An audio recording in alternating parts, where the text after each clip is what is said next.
पश्चिम बंगाल में जीत की हैट्रिक के बाद ममता बनर्जी एक नए मिशन में जुट गई हैं। जी हां, मिशन 2024 बिल्कुल घोषित लक्ष्य है बीजेपी और मोदी को हराना है। दिलचस्प बात यह है कि ममता बगैर कांग्रेस को साथ लिए ऐसा करने का दम भर रही, क्योंकि वो जितनी शिद्दत से क्षेत्रीय पार्टियों को दोस्त बनाने में जुटी हैं, उतने ही धर्म भाव से कांग्रेस को भला बुरा भी कह रही हैं। ऐसे में ममता जिस रास्ते से ये काम करना चाहती हैं, उस रास्ते से क्या ये मुमकिन है?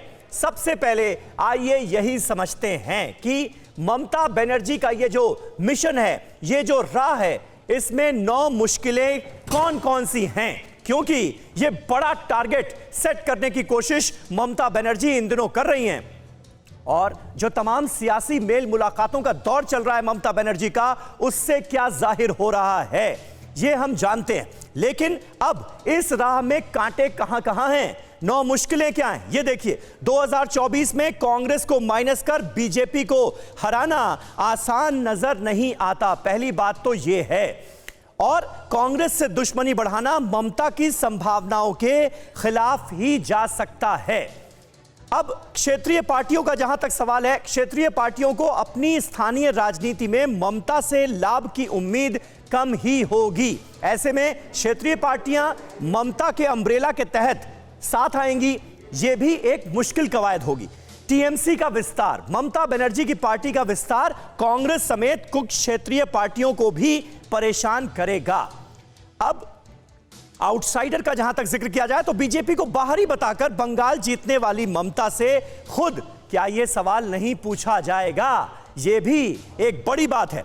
इसके अलावा दीदी के पास अगर वक्त की बात की जाए तो 2024 में ममता का प्रयोग फेल हुआ तो फिर साथ आए लोग भी छिटक सकते हैं, यह खतरा भी है। और इसके सियासी मायने क्या हैं, यह भी हम समझने की कोशिश करेंगे। चुनाव के बाद का गणित अगर इस पर गौर किया जाए तो कुछ क्षेत्रीय पार्टियां चुनाव बाद पाला बदलकर बीजेपी के साथ भी जा सकती हैं। यह खतरा तो हमेशा राजनीति में बना रहता है, राजनीति में कुछ भी संभव है, इसीलिए कहा जाता है धर्म ध्रुवीकरण वाली राजनीति, बीजेपी को तुष्टीकरण वाली राजनीति के बहाने दीदी को घेरना आसान होगा।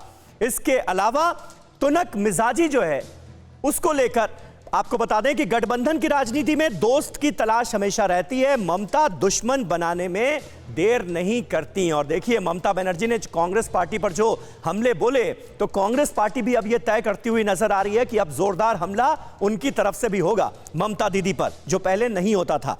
बीजेपी से अप्रभावी पार्टियां, जिन राज्यों में बीजेपी कमजोर है वहां की रीजनल पार्टियां ममता की लाइन पर शायद ना चलें, तो ये तमाम मुश्किलात भी हैं ममता बनर्जी के सामने।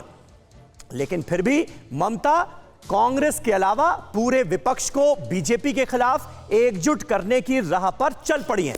परवाह देश की, सोमवार से शुक्रवार रात 10 बजे TV9 भारतवर्ष पर।